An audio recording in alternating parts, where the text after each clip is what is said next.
Here we are. Okay. We got new windows in my house. Not in this room because the windows were newer, but the rest of the house are like 30 years old. Mm-hmm. It's amazing. We used to be able to hear our dogs barking like down the street. Now you pull up to the driveway, they're going nuts. You see them going nuts. You can't fucking hear it. Yeah, that was always fun. Yeah. New windows really make that big of a difference? Dude. Yeah. Like the quality, before windows are not cheap. I'm gonna get that out there. But like when we were going through the process, like new windows, the ones we got, have 3 things of glass. Like they're triple pane glass. So it's glass, then another layer of glass, and another layer of glass. And like the difference between that and like a 30-year-old window that, by the way, probably has wood frames, and ours are, not wood, makes a huge difference. Yeah. This is a precursor to a window sponsor. I already have a window sponsor on WIP. Wow. So, yeah. Okay. Shout out, Guida. Rival window sponsor. Yeah. Yeah, why not? Well, that might be a problem. I don't know if I could do that. Could get them to spend a little on the Ricky. Wouldn't hurt. I'll pay for the windows. Are there any there's an obvious answer to this, but I'm just waking up. Yeah. Sports team partners of WIP. Yeah, we are the we're the flagship of the Eagles and the Phillies. Eagles. So if the Commanders wanted to sponsor this podcast, if Josh Harris's Washington Commanders wanted to sponsor it. So we pay the Eagles and we pay the Phillies. Oh, okay. So the Phillies and the Eagles don't pay us, so we pay them in exchange to be able to get the content and sell advertising or whatever. So the Commanders could sponsor this. Do you want to do Commanders ads? Yeah, I do actually. Commanders. How good Jaden Daniels is. Yeah, that'd be fun. Sell some season tickets. Yeah, why not? Commanders season almost upon us. Yeah, can you imagine? I would love. The Rights to Ricky Sanchez podcast is brought to you by the Washington Commanders. Josh Harris's Washington Commanders. I think that's great. I think that'd be a great investment for Josh. I think you should do it. Oh, dude, those would be the funniest ads we've ever done, and we've done some funny ads. Yeah, just like anti-Terry McLaurin. Yeah, slander. Look, he's 30. He's not even worth it. You're asking for a trade? Yeah. We don't think that you have it anymore. We're paying Von Miller instead. On the show today, Evan Turner. That's right. Evan Turner finds some old Ricky clips that he doesn't like. The new Naked Gun movie is making fun of all of us. Platonic relationship advice. Dave Dombrowski versus Daryl Morey, and back to some AMA because we have so many questions and it is still August. The Rights to Ricky Sanchez podcast is presented by DraftKings Sportsbook. Sign up for DraftKings Sportsbook by using promo code RTRS, and brought to you by our friends at MortgageCS. Become a MortgageCS Ricky VIP by going to mortgagecs.com/Ricky. BodyBio. Get 20% off any BodyBio order with promo code August at bodybio.com. Briggs Auction, the official auction of the process. BriggsAuction.com, and Surfside iced tea and vodka, the only canned cocktail you need in your life. A quick reminder that if you go to rightstoRickySanchez.com for free, you can subscribe to Mike O'Connor, Andrew Underberger, Dan Olinger, Zoe. All of our stuff get emailed right to you.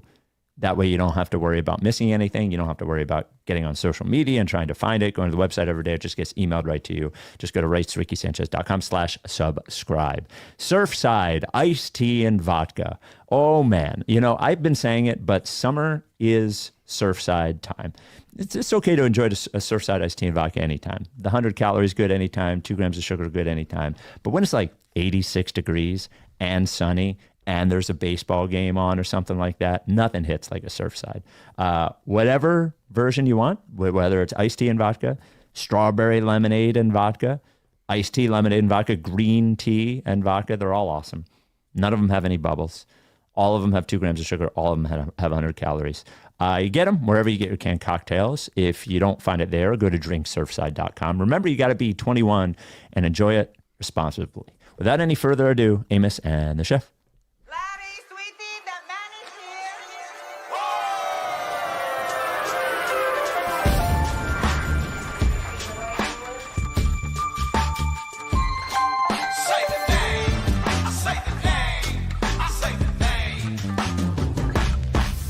We were right, y'all. We were right. Even when it went wrong, we were right. We was right, y'all. We were right. So say the name. Say the name. We were right, y'all. We were right. Even when it went wrong, we were right. We were right, y'all. We were right. So say the name. Say the name. Say the name.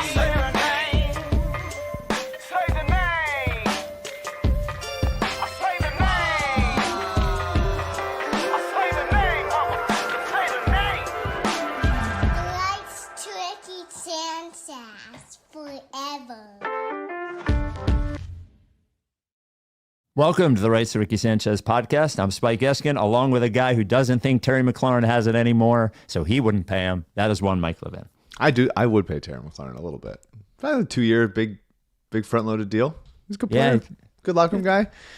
But our Commanders, who are now sponsoring this podcast, at least in our minds, and the Cowboys just falling apart. If this isn't the year that the NFC East has a repeat champion, I don't know what will be. Yes, if it doesn't, if the Eagles don't do it this year, it will never happen. There is something written into the code of the program. It is, there's people that say like the NFL is scripted or whatever. I will believe it's scripted if the Eagles don't win the NFC East this year. Wow, that's a threat. Yeah. We started off the last pod. The Phillies, I believe, had just traded for Juan Duran, and they end up trading for Harrison Bader as well. I did want to talk about Dombrowski and Morey, but I also just wanted to give you a chance to express. I'm sure you're happy that they didn't trade any more prospects. Any thoughts on the Phils trade deadline before we get going? Yeah, I mean, I'm a Hendry Mendez guy. Me and Sixers Adam talking about Hendry all the time. Great approach. But didn't have a ton of didn't really have a spot lined up for him. I think it's the kind of player that the Phillies usually trade, like kind of a mid-tier prospect that needed to be added to the 40-man soon. So I think it was a right trade. And Bader should hopefully help. He's a good player, by the way. Useful in the outfield, good base runner, and if he keeps hitting lefties, like that's kind of all you need from him. Yeah, I watched him the one of the years I was in New York. He was on the Yankees. He was on the Mets last year, but I wasn't there. But he was on the Yankees and had a good playoff series against the Guardians, actually. But a good player, good fielder, good enough hitter. Better than Max Kepler, I can tell you that much, and likely better than Rojas as well. But everybody else got better too. Mets got better. Padres, you would have a fucking heart attack being a Padres fan with all the prospects they traded. That would have been tough. That would have been tough for me. But I love Tait, my kind of guy. The Phils have a really light system for catchers at this moment. But windows open for 2 years. He's a long way away. Yeah. Hopefully it happens. If it doesn't happen this year, if it's another fold, another like meltdown, or like losing in the same exact way, sliders low in a way that they've lost for 3 seasons now, the Phillies a little bit become the Sixers. Now that's unfair to say because the Phillies have gone a lot further than the Sixers, and shown more integrity than the Sixers, and spirit as a group, as a unit, as a culture. But it happens quick. Patience wears thin pretty quick when you don't fully break through. Yeah, by the way, the game last night was great. The Duran and intro is like, oh my God. My wife Val saw it from the kitchen, and when we first started dating, she was going to Phillies games all the time. So we were, watching the 2009 playoffs and the World Series like together, all that kind of stuff. Has not paid attention to baseball in a while. From the kitchen, she sees the intro and she just stops what she's doing, and she's like, "What is that?" And I was like, "It's their new closer." And she was like, "Did they do that every time?" And I said, yes. She came in. I was showing her other closer intros. I showed her dad. I think it's her favorite thing in the world now. But you mentioned the Phillies becoming the Sixers. You're not like in Philly every day. I can tell you that feeling has already started this year. Yeah. And not the sort of fuck them helplessness that people feel about the Sixers currently, because it hasn't gotten as bad. But it has certainly moved to, we actually don't even care what you're doing right now, like regular season wise. We don't believe anything that you're going to do. And if you make us bet, we're going to bet that you're going to blow it. That's what, but I would say, like, even last year, there was sort of and certainly the 2 years prior, there was an unconditional sort of love for this current Phillies era that I don't think people thought the casty stuff was cute, and they don't really feel that anymore. And so that has already happened, I do think. And if they were to fail in the same way, I think it'll evolve the way it's evolved. I did like, talking about the deadline as much as we did on the radio and looking at Dombrowski, I think there is sort of a parallel there with Morey to an extent, because I'm watching now. Morey seems to have fallen out of favor with the national media the way that he was maybe 5 years ago before he came to the Sixers. He was generally regarded as one of the 3 best general managers in the sport, right? I mean, when we got him. What happens when you go to the Sixers? Yeah, right. And Dombrowski was considered the same way. Now, they still talk about him that way. It actually drives me fucking crazy watching the national reporters go, Dave Dombrowski, he's always going to make the big deal. And like, nobody gets a deal done like Dombrowski. But I look at it and I start to think, like, I look at what he has done here. Now, he has certainly helped bring the Phillies from irrelevance to relevance, right? But then you look at the top line organizations, and that's sort of like what I'm looking at with the Sixers compared to the organizations that do it right. Like, you can be a good organization with a good GM, but the goal is to have like the very, very best. And I wonder if they are in Dombrowski similarly to Morey, like maybe. I think part of the game may have passed Dombrowski by, and I think the game changed while Morey was doing this. Like, at one point, he had this huge advantage over everyone because of how he did things, and I think Dombrowski may have too. But when you look at sort of like their resumes doing what they've done, you can make arguments for the good things that they've done, but overall, and we've done the Morey thing for a while, but overall, you look at like Dombrowski is like, there's $20 million a year for Taijuan Walker. There's $25 million a year for Nick Castellanos. There's $10 million this year for Max Kepler. There's like deadline deals that don't really work. And you can make those arguments for both of them if you go deal by deal. But I wonder if both of them, I think Morey still has time. I don't know if Dombrowski does, but I wonder if one of the issues for both of them is that the league caught up to what they do and they have not moved to the next level of what they have to be to keep up with the like elite franchises in the sport. Yeah, I mean, I think there's more teams. Let's talk NBA teams. More front offices have gotten less stupid.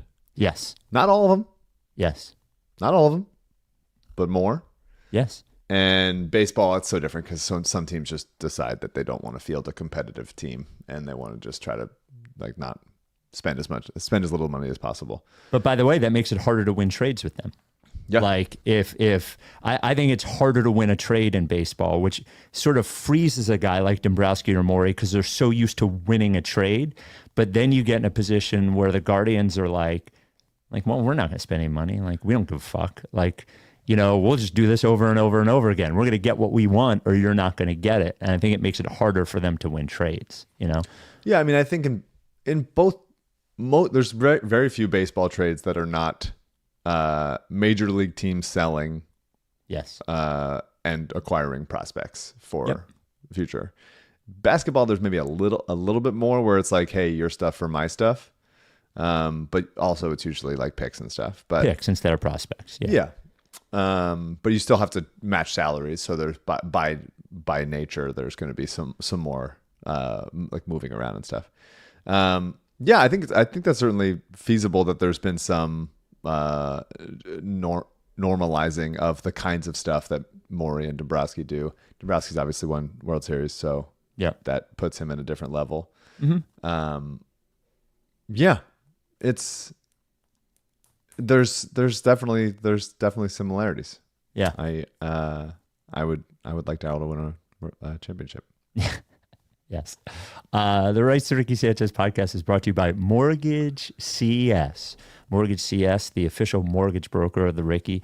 We get a lot of emails from our listeners who have used MortgageCS that repeat back to me what I tell about MortgageCS, just about how the process with MortgageCS of getting a mortgage through them is different than every other mortgage broker you've ever used in your life. Like the attentiveness, the response time, the thoroughness, honestly, just the friendly sort of, I'm big on, and Mike knows this, I'm big on like interactions being positive, like customer interactions being positive, and all of MortgageCS's are. One thing I would remind you, and by the way, you can go to mortgagecs.com/Ricky, learn more, set up a consultation, or call or text Ben whenever you want. Ben is the CEO of MortgageCS. He or someone from his team will reach right back out to you, 267-391-7425. I haven't said this in a while, but you should start with MortgageCS. Like, what's going to happen is when you start working with your realtor, either your realtor or the realtor of the person selling the house is going to say that you should use their preferred mortgage broker. And the reason they do that is because they are likely getting paid by that person, not because that person is going to serve you the best. Your realtor and the person selling the house are still going, you do not have to use their mortgage broker. You do not. So start with MortgageCS. In fact, before you even reach out to your realtor or start with a realtor, you can start with MortgageCS. Start with them first. At the very least, use them as a second opinion or something. But if you start with them, then you don't have to have some weird conversation with them about whether you don't want to use their mortgage broker or not, talking about your realtor. They can help you with credit card consolidation loans. And if you're just sitting around waiting for mortgage rates to come down, doesn't look like it's going to happen anytime soon. So the market's going to stay tough. Having somebody like MortgageCS in your corner to vouch for you, to make the process easier and more efficient will be better for you. Again, if you don't trust me, go to Google, see all the 5-star reviews. You will see this is a different company helping you in a very special way. MortgageCS.com/Ricky or call or text Ben at any moment, 267-391-7425. This advertisement is not a commitment to lend or extend credit. MortgageCS is an equal housing opportunity mortgage broker. All loans are subject to credit approval. Certain restrictions may apply. Company NMLS 1464766. Visit MortgageCS.com/Ricky for more information. So checked in on the Ricky Instagram yesterday and like I saw the blue check and I'm like, oh boy, it's actually him. There were a couple of comments from Evan Turner on an Instagram post from like 3 weeks ago with us talking about VJ Edgecombe's performance at Summer League. And clearly I said something derogatory about Evan Turner, saying that when you watch him in Summer League, you were like, oh shit, oh no. And it was different watching VJ Edgecombe. So the first comment from Evan Turner, I couldn't believe this when I saw it. I'm going to come on your pod and predict y'all's season like I did last year. If I'm right, then you got to stop giving your opinion on a sport you are bad at and just keep driving for Amazon. Deal. Now, first of all, unnecessary shot at Amazon drivers. Like, they're just working for a living. Then, without any response, hit me once y'all make it past the second round. LOL. Oh no.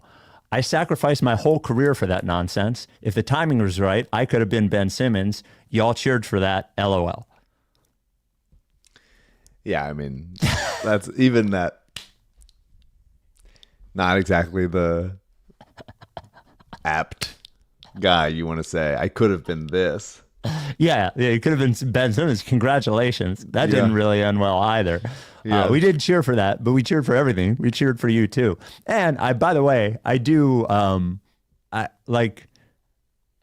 will always challenge the notion that because I'm not as good at basketball as you, like, I can't comment on basketball. Of course I can comment on basketball. People comment on fucking TV shows all the time. They're not TV writers like Mike. They comment on movies all the time, So then I responded to him because, as Mike knows, I can't handle something like this. I think everybody knows. Yeah, everybody knows. I forget. I don't have my initial response here was, but I signed it. Throw it for you.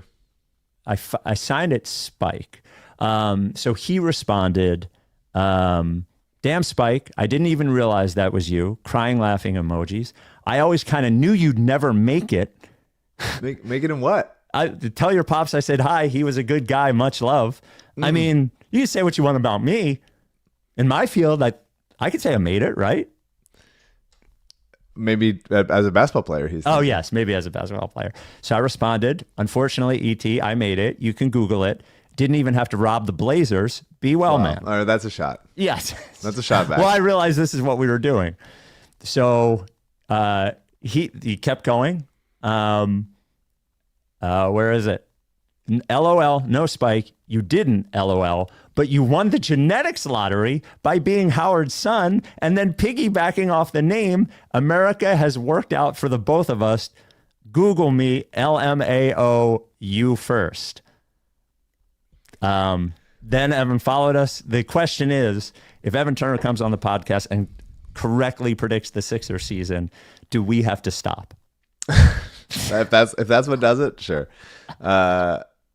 It's very Evan saying, you didn't play basketball, but also you didn't get past the second round. Those seem like separate things. Yeah. We didn't do anything, as correctly pointed out. I won some rec league championships, Evan. Maybe you've heard about that. Yeah. But okay. I play like this. I don't play like that. When I play, I'm pretty intense. Mike playing basketball. I'm in my prime. Honestly, Sign me. True. Yeah. But also it wasn't. We didn't do anything. I mean, aside from the things we did do to prevent the Sixers from succeeding, generally we didn't cause them to lose in the second round. No. Oh, and then he took one final shot at me and the podcast. Spike, LOL. I'm in Europe at 5 a.m. bored, just trolling. This is legit what you do for a living. LOL. Right. And nobody cares about the date the reel was dropped because nobody watches your show or waits for the pod. This is the most action you've gotten your whole life in and outside the bedroom. Wow. I'll still come on the show and chop it up. I feel like I owe Howard a favor. That's how you usually get ahead anyways, right? Wow. Like, isn't this more about me than you expected Evan Turner to know? It is. It's quite a lot. He doesn't need to Google you, I don't think. No. Yeah, that's it. That's a really good point. So we'll see if Evan comes on. The what's it called? The invitation is there. We would welcome Evan Turner on the podcast, right? Sure, yeah. I'm surprised we haven't had him on yet. Yes, because he is a podcaster now, right? Doesn't he? He does a podcast with Iverson, or not with Iverson, with Iguodala, right? At least he used to. He used to, right? Something. We did get a related email from Ray at RayRickySanchez@gmail.com. Good morning, Spike, Mike, CJ, and Harold. I have a thought experiment that crosses my mind every few months for the past 5 years. The 2010 draft was obviously a near miss, with the Sixers getting number 2 overall and landing Evan Turner instead of John Wall. The top 10 that year was as follows: John Wall, Evan Turner, Derek Favors, Wesley Johnson, DeMarcus Cousins, Ekpe Udoh, Craig Monroe, Al-Farouq Aminu, Gordon Hayward, and Paul George. My question is, if the Sixers are better or worse off in 25 if they had taken Boogie Cousins instead. Obviously, Hayward and Paul George are the best blend on court and likable guys when they aren't creating too many waves with their podcasting. But I think the most interesting timeline is Cousins getting along with Doug Collins and then Rod Thorne running the team. No. He's the perfect blend of great production and irritability. Then I'm curious to hear your thoughts on how the decade could have been. Doug Collins and Boogie Cousins. Yeah, what a pair. Yeah. That would have worked out beautifully. It's 15 years ago how that draft pick would have affected us right now. Yeah. I don't know. Well, I mean, how do you, I think the first thing you can do is just look at DeMarcus Cousins' career not here, right? I mean, it wasn't he put up numbers, but it wasn't a successful career. Yeah, I mean, he was a good player for a while. Yeah, but he was on mostly bad teams, and he was I would say one of the more destructive personalities I've ever seen on a basketball court. Just like watching it seemed to be that way. I guess what I would say is I don't think it just like fucking works out for DeMarcus Cousins in Philadelphia. I don't think we would have won a championship. I think largely we end up in the same position. Honestly, maybe we don't even get to the process. Like maybe we never get Embiid because Cousins wouldn't be as big a disappointment as Turner would have been, and maybe those teams would have been a little bit better. I don't know. Probably don't have to move Iguodala. Yes. If you draft Evan. Yeah. Yeah. I mean, it's an interesting timeline. I don't think it like materially does, aside from like any butterfly effect type thing. I don't think it changes really where we are today. I don't think it would have shifted their fortunes. Boogie personality in Philadelphia would have been fun and distinct. Yeah. I would have liked that. Yeah. It would have been fun to glimpse that timeline for a sec. But yeah, I mean, Evan was not a great pick at number 2 overall, but had a fine career. Along, some of those names that you listed had worse careers for sure. Mm-hmm. But it was, you expected more out of to be drafted 2nd overall after a successful career at Ohio State. Just didn't quite reach the heights that they intended. But no, I don't think it would have. We wouldn't have been different people. No, in a world where they do that. John Wall, obviously a better player, and there was a minute there with the Wizards and the and him and Beal. By the way, you could compare their moment with ours a little bit. I do wonder what happens if John Wall takes care of himself a little bit better and doesn't get hurt the way that he did, because Boogie as well. Yeah. John Wall at his peak. John Wall is still the fastest basketball player I've ever seen on the court, dribbling the basketball. I know people mentioned Derrick Rose. Derrick Rose is up there, but for me, it's Wall. Yeah. I'm wondering if you can find out who is responsible for this next thing. So the new Naked Gun movie is out, and in the credits, have you seen this, Mike? I've seen this. I haven't seen the film yet, but I'm excited to. Yeah, the answer is knowable. Who did this? Is who?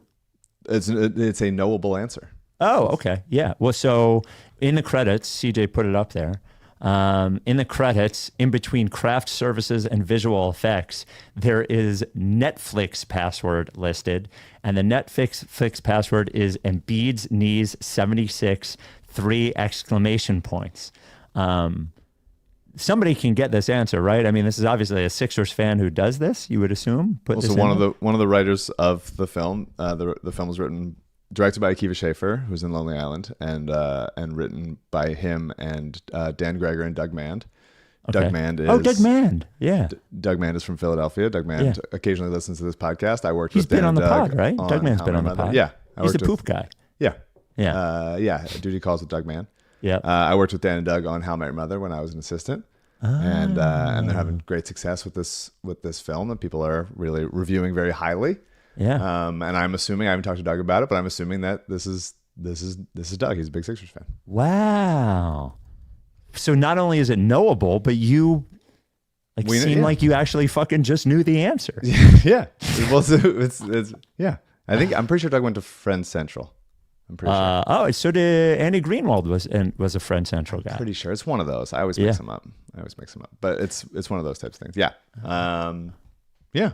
Okay. Well, I feel better that it is somebody who is one of us and not somebody making fun of us. It's a very different situation. I think a little of both, probably. Yeah, making fun of us with us, but that's a different thing than, Yeah. punching down. You're punching sideways on this. Punching ourselves in the face, yeah. Yeah. Rights to Ricky Sanchez podcast brought to you by BodyBio. In this heat, I've been talking about Remineralize a lot, and it's a good product. Get the minerals back in your body.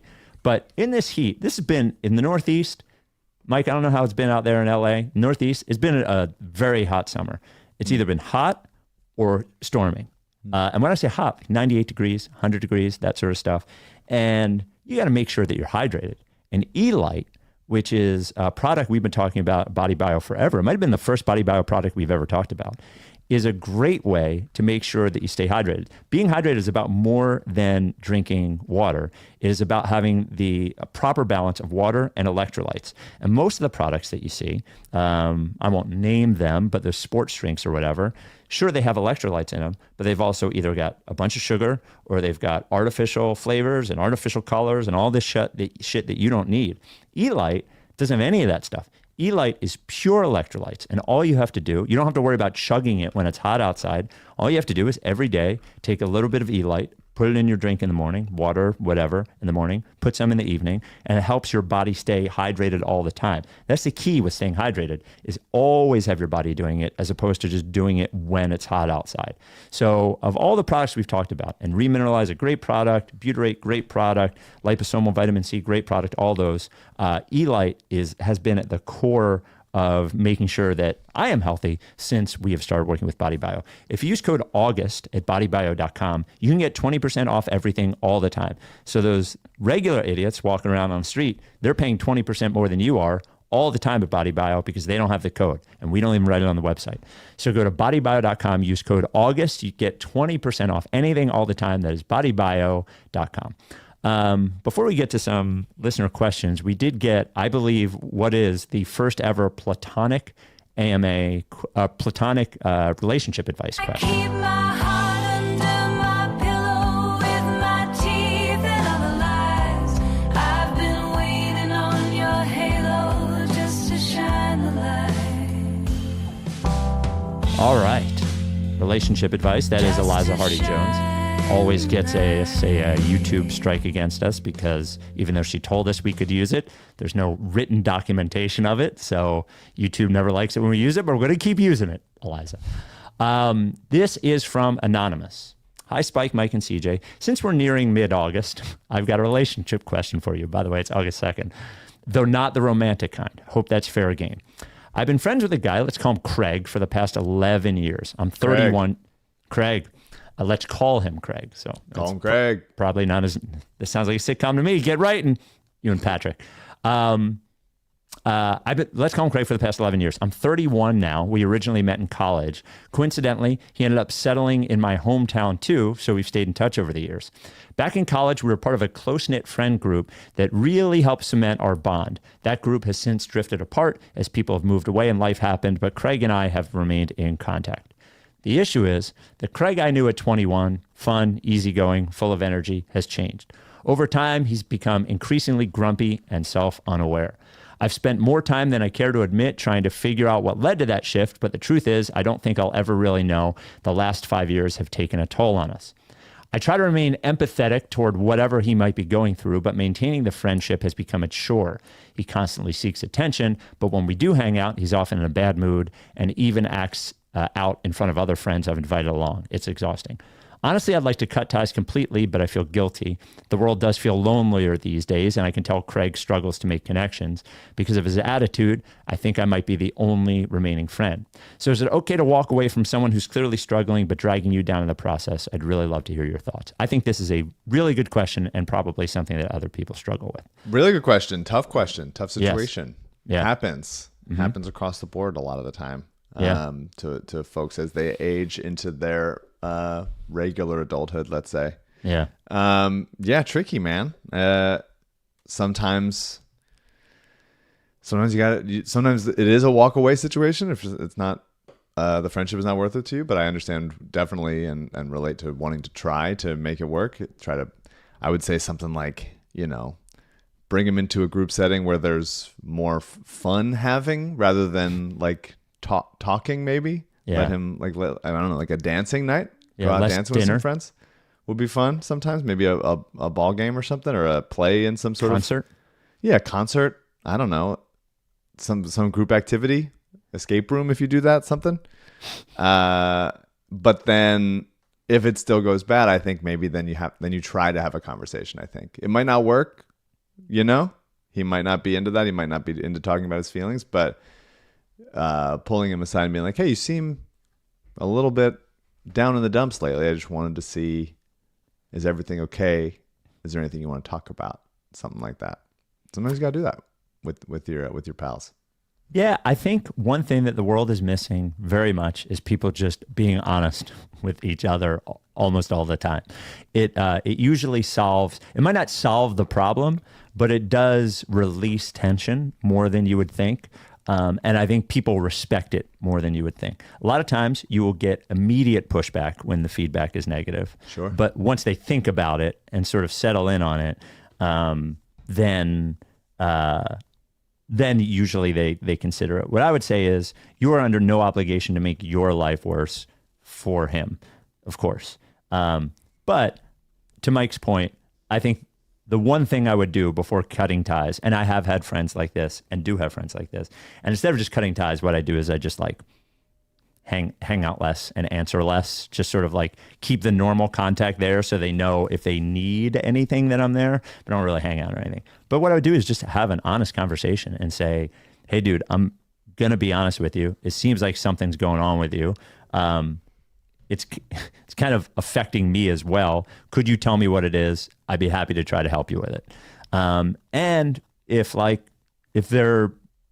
nothing changes and they don't want to help and whatever, then you can go on and live your life, right? But I think having an honest conversation is the one thing I would do before I but a cut light touch at first. You don't come in guns blazing. Don't be like, you're acting fucking weird. What's up? I've found I'll tell a quick story. There was an intern at WYSP years and years ago, and I could tell he loved the radio station. He loved music and he was a smart guy. But everybody passed him off to everybody else because he was so fucking annoying. And they passed him off onto me. And I was like on air at the time and I couldn't handle it. And I just said to him, I'll say his name. I was like, Ron, I know you love this. You are fucking impossible. I was like, here's what is annoying about you. I would love to give you an opportunity here, but you can't act this way. And he just stopped doing it. And it got better for him. I don't say you don't have to be a dickhead, of course, but a slightly different situation as he was an his intern. boss. Yes. But I do think sometimes what I would say is there is a difference. I think sometimes people soft pedal a little too much and maybe take the blame a little too much. And then the point doesn't land. Sure. Do you know what I mean? Like, you're not doing anything wrong. So sometimes people are like, hey, it's me. Here's the truth. It's not you. It's actually him. And it might be helpful for him to know that he's doing it. Maybe he just sees you as a release because you put up with it to do this. Maybe he doesn't do it to anybody else. You never know. Yeah. I mean, yeah. I would start light and see if he's open to having that conversation. And then maybe if it doesn't go the way that you want it to, then you can be a little bit more honest about it. Sure. This is the manosphere now, me and you. So we gotta give positive, helpful advice to the boys who look up to us for some reason. Yes. But yeah, just I feel for let's call him Craig, but I definitely feel for the listener who is struggling with that. So it's I think a light touch, arm around the shoulder type thing would be a nice thing to do. Yes, but honest. Yeah, but he's not your intern. There's a he's not your intern, but like a light little, hey bud, what's going on? Again, my goal is not to be less sunny than you used to be. Yeah, just checking in on you, my friend. My goal is not to be mean. It is to help solve the problem, I guess. So, get to some AMAs we didn't get to. I hope I want to say this gentleman's name right. Myong. Myong? What would we say? I think I'm. Well, don't make me the only person. I don't know. We could. Yeah. Fuck you, man. I mean, I don't know, dude. You used to make me. It's like, look at Spike, the racist who can't pronounce the Asian name. It's like, I don't know how to say it. If I don't have the answer. Okay, all right. Hi, long time since I emailed. I was a distraught fan who emailed after the Sixers playoff loss. And unfortunately, I'm still a fan. I think that's a joke. Here's my question. Which of the three things would have had the biggest positive impact on the Sixers' chances of winning a chip? Markelle Fultz remembers how to shoot, never loses his confidence. Yeah. Ben Simmons shoots 38% from the corner and 80% from the line. Wow. Tobias leaves and we keep Jimmy Butler. And then non-basketball question, what is the dumbest thing that you've ever done besides being a Sixers fan? Those are, honestly, any of them. Any of those three. Any one of those three. And the Sixers are multi-time champions right now. Maybe not the Jimmy one because it could have blown up in a different way, but certainly the other two. Fultz being the prospect that they drafted would have been just incredible. Simmons. To me, it's Ben. That would have been great. The Ben thing is different. To me, it's Ben. Yeah, there's the way it's worded. I guess maybe I'm hung up on like Simmons could still have been the same player. Like he could shoot 80% from the line and 38% from the corner, and still not like do the things that he needed to do all the time. He still could have been too passive and not become the player he could have become. If Fultz never forgot how to shoot or never got into the accident or had whatever ailment, any version of that, that would have just been beyond perfect. So that's a big one. But any three of them would be good. I guess as far as longevity goes, I would pick Fultz. Fultz over Ben. Yeah, I mean, maybe it's because I'm hung up on the wording. If you're saying Ben, Okay. Yeah, Ben became like, exactly the player he was, but he could shoot as well as like LeBron and did that stuff, then I would have been like, okay, that one, because he's obviously a 6'10" ball handler that was that good defensively and that good in the open court and everything.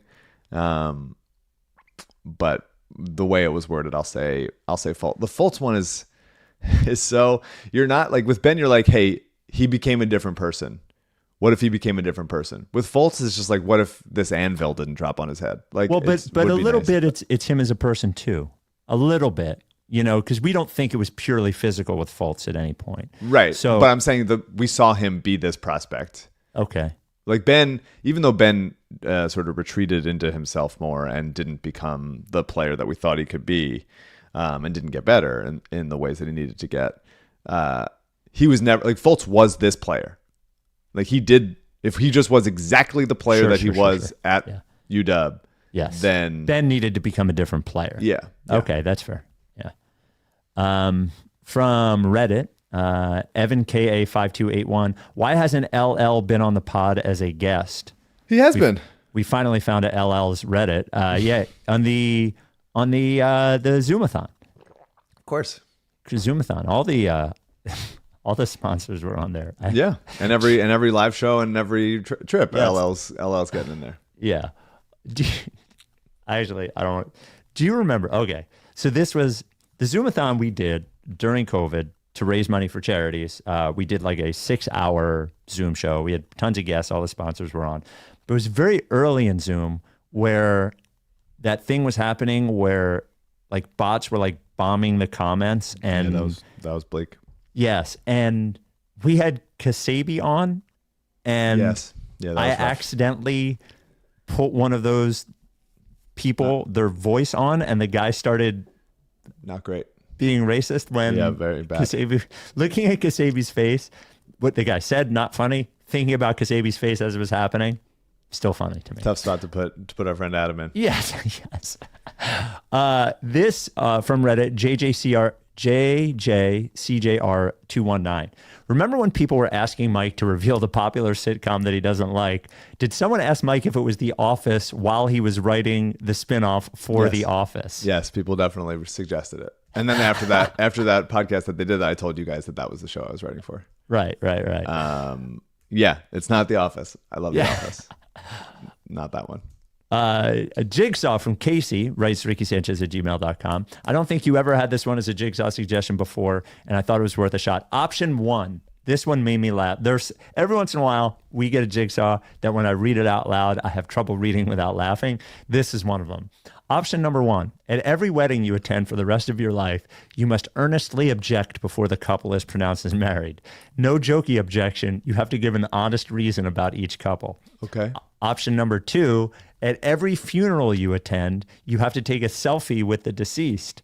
This must be done during the normal viewing ceremony, not sneaking back in somehow when no one else is around. Yeah. Thank you for getting us through another disaster of the season. Blah, blah, blah, blah, blah. Yeah, I'm going funeral selfie for sure. Yes, for sure. Yeah. The wedding one will end the relationship, I think. You're not getting invited to more weddings.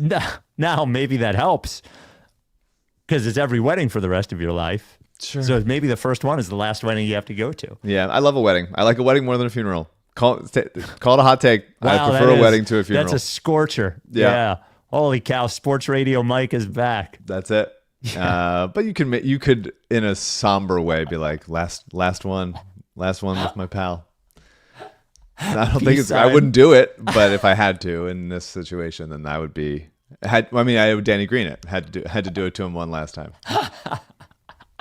Oh man, you could talk your way out of that. But boy, I've never been. Have you ever been in a wedding where somebody objected? No. Oh, I would love to see that. I would just like. It must have happened in history, right? Yeah, of course. It just seemed like such a bad time to do it. Yeah. Just the idea is like, well, you've paid for everything. You waited till right at the end. end. You paid for everything. You're all here. You're all dressed up. Everybody's around. All your loved ones, and now is the right time to do it.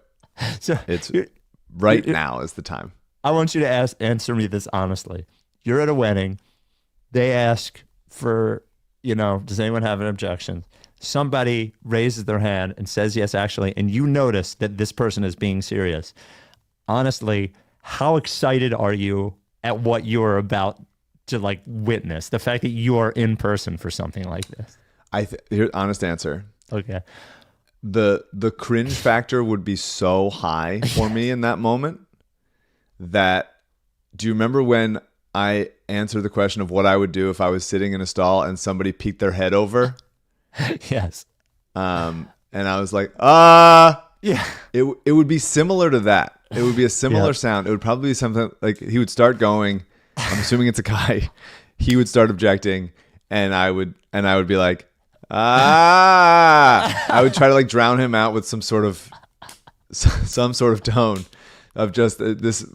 Full body chills would happen. I wouldn't be able to sit with it. I don't know. I wouldn't tackle him. That wouldn't be my instinct. Although that'd be cool if I was a groomsman or something.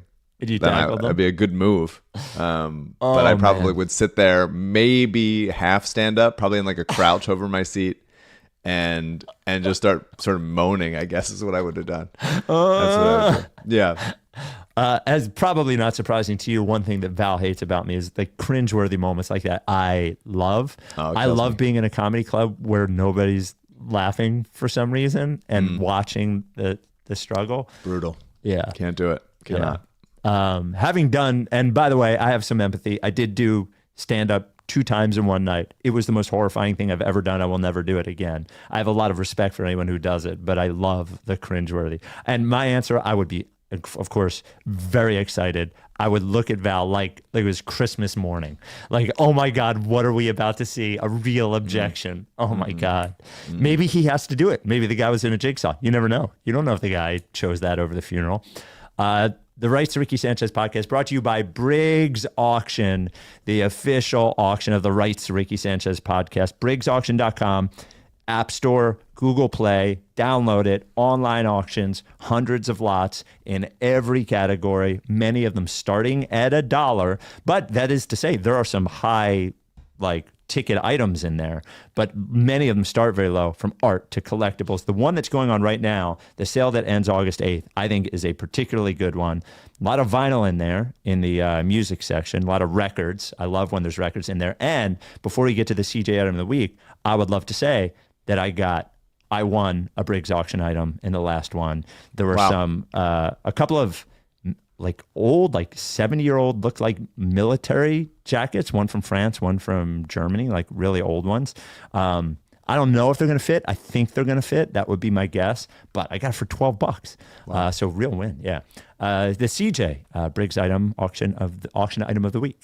Also a lot of Scandinavian teak furniture Look at on this lot, and I'm looking at this revolving teak library bookshelf.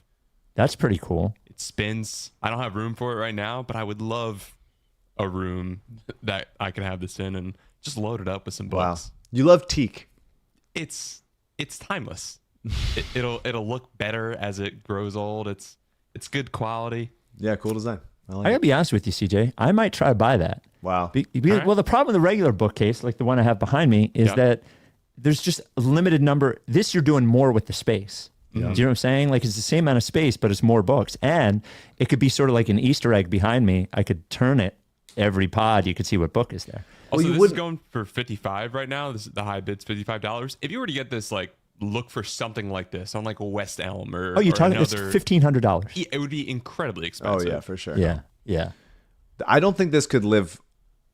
This would have to be the centerpiece of a room. I don't think you could just sort of put this in the. You could maybe put it in the corner where you could turn it a little bit, but you couldn't just be against a wall the way that a regular bookshelf would be. Yeah, I'd probably maybe I put it in the corner over there. But it's a great centerpiece. Yeah, absolutely. Very that is unique. really cool. That is nice. I wonder if it spins easily. Yeah, that's my question. Maybe I'll go over there, take a That's look a nice at it first. That sale ends August 8th. If you end up winning a lot, see, I would have to work with them on a shipper because I could not pick that thing up by myself. But you could do that with Briggs Auction. There's open pickup on Saturdays. There's by appointment during the week. Work with you on a shipper if you need to. If you have a bunch of stuff to sell, maybe a bunch of teak furniture, send an email to info@briggsauction.com. Briggs Auction, we love them. App Store, Google Play, or just briggsauction.com. The official auction of the Rights to Ricky Sanchez podcast. This comes from Brett to rightstorickysanchez@gmail.com. Hi, Spike, Mike, CJ. Only a non-76ers question. Does Mike's writing partner, Pat, play on any of his basketball teams? If so, does he still shoot well, but with the ball starting as if he's going to shoot from his right and flipping over to the left? From a former TYA and Pendale teammate. Wow, this seems like a former teammate of Pat. Yeah, look at that. Wow. Yeah, Pat still plays. Pat Does plays he still shoot that way? in my Sunday game. Yeah, he shoots. He's a really good shooter. Okay. Smooth, doesn't shies away from contact. Not a physical player anymore as he's gotten older. But he still gets hot. My boy still gets hot for sure. He's kind of like his game is like Patty Mills type of thing, and not just because the names are the same. Is he only good in San Antonio as well? Yeah, that's where he plays. Yeah. That's where he's best at. Maybe this time asked a specific question about Mike's job, about what a writer's room is like, but I'm going to put that to the side and use it on the our jobs episode of the pod. Great. So this one coming from Important War. We're so August right now. It couldn't be more August. But I think there are a good number of people. There's some people obviously that check out. They just want to hear tons of Sixers stuff. I think there are a lot of people that love the ease of the August pods because there's very little stress to them. Low stress. Sometimes you're just like, you've been listening to us for so long, we become part of the routine. Yes. We become part of your life. And we're not going to do some sort of like gamified list. No. Or some sort of thing to like pretend like there's content. Radio. There's not. Yes. There's no content. There's not. We're not even going to talk about Quentin Grimes. There's no content here. And we're going to do a little bit, mention the Eagles here and there, a little segment about the Phillies here and there, but we're not just going to transition. We are a Sixers podcast. We are talking about other shit. Yes. That's that. Yeah. And again, I think there are many who enjoy this. So if you enjoy it, if you're this deep into this pod, then you definitely enjoy it. So the reference I made is there were a couple of requests for us to do a pod solely on what our other jobs are like, and we will do that in August. So I'm going to take that question about what a writer's room is like, and I will ask that during that. Yeah. This came. I want CJ a part of that podcast. Yes, I want CJ as a on screen. Yes. Fully curious. Fully popped up. Yes. On cam, and he gets to ask questions also, so it's not just me and you asking each other questions. Yes. And by the way, not this whole pop up, pop down. Yeah, thing, none of that CJ. shit, CJ. Yeah. You've been with the pod for 5 years. You could be on the whole. Like, I actually remember, and this is a little bit of roast CJ time. I remember when I had to do a solo pod. And I was like, hey, could you be up there in case I need you? And he's like, yeah, you're not going to need me. It'll be okay. Wow. And I was just like, well, could you be up there? And he basically refused to do it. I had to do the whole thing myself. I don't think anyone is here to hear my analysis on Disagree. the 76ers. People like you. Disagree, CJ. Job pod? For sure. I'll contribute there. Okay. All right, there we get the commitment. Okay. This came from Reddit, Important War 4708. Was there ever an original purpose to the creation of the podcast or long-term goal, or was it mainly to talk about the Sixers and have fun? Purpose. Take over the world. Destroy humanity as we know it. Yeah. I don't know. We did it by accident. Here we are still. Yeah. I think it was you could tell it took 6 years or 5 years for it to even become a business at all. So like we were it was just to do it. And the fact that people liked it. And I think that we had and that it was pretty good quickly, I think was people liking something is a good reason to keep doing something. In my opinion, it is fun that people like it. Yeah. I enjoy doing it, but it's also fun that people like it. It for a while, the end game was the Sixers win a championship. Go out to pasture. Yes. Leave this earth like fucking Bilbo. Yeah. And that's probably not how it's going to end, is it? No. It feels so hysterical. It feels so like I need to someone. If I say, when the Sixers win a championship, then we'll stop. Everyone just looks at me and very sadly and puts several thousand arms on my shoulder. Just to be like, oh, bud. Oh, bud. This is from Les, writes Ricky Sanchez at gmail.com. This team is screwed, right? I guess that isn't a question. It's just a statement of fact. The question is this. Say we get to the deadline and there's a trade on the table for Paul George. He's playing well and suiting up 3 out of every 4 games. The offer is a bad near max expiring contract, a player still on the rookie contract who hasn't really hit, and 1 likely protected first-round pick in 2027. How many games over 500 do you think the Sixers need to be before you turn that down? Don't get too in the weeds about which players are coming back or how Embiid is playing. The question is about what kind of short-term opportunity you'd be willing to dismantle in order to avoid the long-term pain of Paul George's contract. I think it's an interesting Sixers question. Well, it is. So here's the list of near max expiring contracts. Kevin Durant, LeBron James. I don't think that's happening. De'Aaron Fox to a lesser extent. Yeah, a much lesser There's extent. not right now.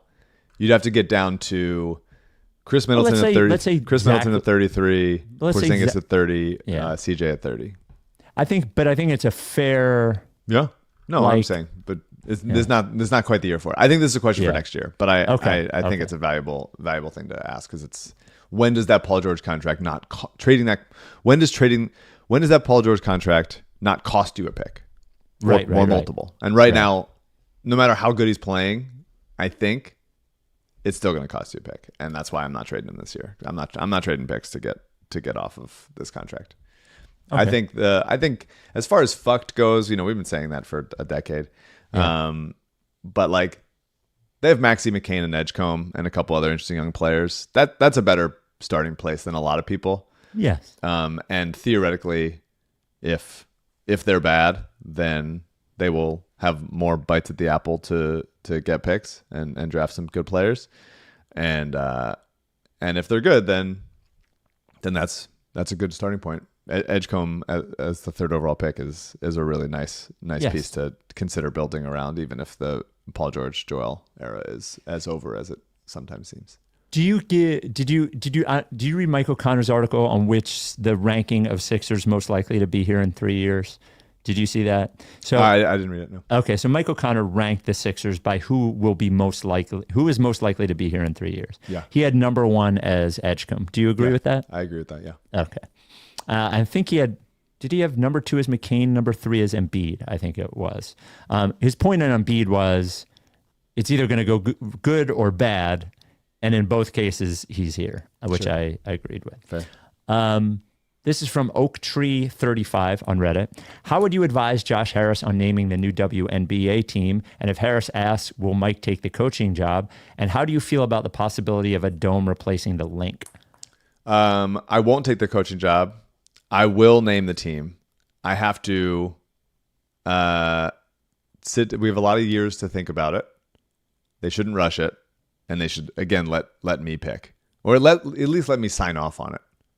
But most of the options are bad, and are going to be bad. But they don't have. The final option doesn't have to be, and I want to make sure that it's not because I thought Valkyries for the Very cool. is a good one. Yeah, you I know? like the Toronto Tempo. I think it's a fun name. I think I would get, my opinion, anything that is like the Lady Blanks or the Bells or like a play on being a women's league, I think is out. Totally agree. Yeah. Can you imagine if a men's team was like the Dude Cowboys or like the Cowboys. I think the Cowboys. I guess. I think the Cowboys does it. Yeah, I guess the Cowboys is a good one. Yeah. Yeah. Well, I guess I feel like an asshole now. No, but that's fucking Cowboys. Yeah. Well, okay. This is from Dome Stadium. No. It's gonna happen. I'm You know saying that, no. right? Yeah, it's gonna happen. You just don't need to. It's Yeah, like it's gonna happen. I guess my feeling as someone that is pretty lazy about extracurricular stuff is you could just not do it, right? They're gonna though. You don't have to. You can just Yeah. go on living your life and enjoying the Link, which is a great stadium, and you just don't have to do it. Link is a good stadium. But that's fine. Yeah, it's not great. I understand when the Vet when it was time for the vet to go, I understood. You get it. You get when it was like, okay, that's plenty. You did your job. Go away, please.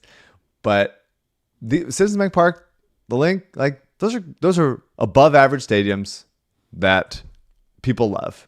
And instead of just wasting a lot of time and energy and rigmarole on and taxpayer money, and of course taxpayer money if they're taking that, which would be fucking insane. They will. Well, let me say this: there will, and this is when I get into local politics and money. Let's which you fucking do hate. it. So the reason they want to do it, which I understand, and I do not begrudge Jeffrey Lurie for wanting to do it, is because the only way that they could host a Super Bowl is if they had a dome. Don't host the Super Bowl. And then, well, I don't want the fucking Super Bowl in Don't there. host Super Odds Bowl. are Super the Bowl Eagles sucks. aren't going to be in the Super Bowl. It'll just be a bunch of fucking, who knows, Yeah. the Who the fuck's Vikings wants fans, that? whatever. But the other thing is, if you have a covered stadium, you can attract more events, and you don't have a $1 billion stadium sitting there that has stuff in it 50 times. You could have stuff in it 100 times. I understand why they want to do it. Let me just put that out there. But it's not worth it. Jeffrey Lurie, like, your life is good. Don't do this. You have plenty of money. You don't need to do it, man. And if the fucking taxpayer money thing. Yes. Well, let me just add on to that. What I would say is that the reason that they want a dome to be able to do those things is that then there would be taxpayer money going into it, because theoretically you would need public infrastructure to help host events like the ones they're talking about hosting. Like, you don't host the real World Cup or the Super Bowl without public infrastructure. No. My guess would be that there is almost no chance, this is just a guess, I have no information, of a dome being built without public money. And then it shouldn't be built. Because what are you going to do? Are you going to threaten to move the Eagles? No, they would never do that. You're going to threaten to move the Eagles to Camden? I fucking dare you to threaten to move the Eagles to Camden, Jeffrey. Threaten to move the Eagles to fucking Camden. Threaten to move the Eagles to fucking, I don't know, Portland. Go pick another place. Threaten to move the Eagles. See what fucking happens. He's not gonna. I know. So then he doesn't have leverage. He doesn't. He No doesn't. public money for more Eagles. Yeah.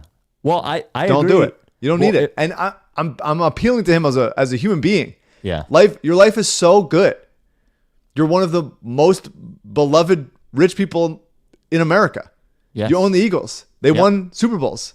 People there was love rumors about you buying the Celtics. Nobody even got mad. That's how much they love you. I got a little mad. Well, A little bit mad. Yeah. Don't buy the Celtics. Pick another team if you want to do it. yeah. Don't buy the Celtics. Don't buy the Celtics. Don't use public money to build a stadium. You don't need it. Everybody just do something else. Go take a walk. Go read a book. You don't need to fucking argue with city council about a fucking new stadium. You don't need to. Everybody just fucking stop doing stuff. Well, yeah, and most of those things, like at the end of the day, they don't actually end up benefiting the city. No. And it won't make Jeffrey Lurie happy. Why is my voice so high? You don't need to do it, man. Come on. Just chill. Hang out with your grandkids or something. Well, and then the other problem is that the public pressure that fucking mayors and city council members end up feeling and end up cracking, because at the one whisper of, remember how quickly that fucking the city council approved the arena that's not going to be built. Remember how quickly it got approved after the Camden rumor came out. It's just a waste of time, dude. Think about all the fucking paperwork you're going to have to do and all the just stop. Just everybody stop. You're rich. You got it all. It's fine. You own the Eagles. They won 2 Super Bowls. They beat the fucking shit out of the Chiefs. Your life is so good. You don't need to do this. Nobody needs to do this. Just like this obsession with like just growth. Just growth is good. It's just not. It's just not. It's just things that are good can be good. We can just fucking relax. Wow. It'd be like if me and you were like, hey, the podcast is good. Let's build a building of us. Like that's no, dude. No. Stop. Growth is not good. Maintaining. Steady. Everybody okay. Well, don't you like to grow your career? But not at the expense of other stuff though. No. Well, everything's at the expense of something else. I guess if like there are projects that we have to say no to because it's like that's Right. too much to take on. That Sure, will sure, sure. negatively impact our life. Yeah. If we try to do too much of that. But there's some opportunities. But yeah, I mean, the difference, and we can get this into the job episode in the CJ Coyle job episode. Yeah. But you know, if I get a show that I am the creator of and the head writer of and stuff, then that would be a big opportunity, but also a ton more stress. Mm-hmm. And some people decide I don't fucking want to do that shit. And maybe I try it and then ultimately decide it's not for me or I don't want to do it. Who knows? But the Jeffrey Lurie he has a stadium. Like he's not like, I want to see how I would like it. I want to see if I would like building another stadium. He knows what a stadium is. Yeah, like. you already got it. You don't need it. It's a little different. Fair enough. That's it. We're done. Happy August. It's actually August now. Maybe talk to you soon, Evan Turner. That'd be fun. The dad jabs. It's like a IP caller. It's unbelievable. Yeah. We'll talk to you next time. Are you down with TTP? Yeah. You know, like face.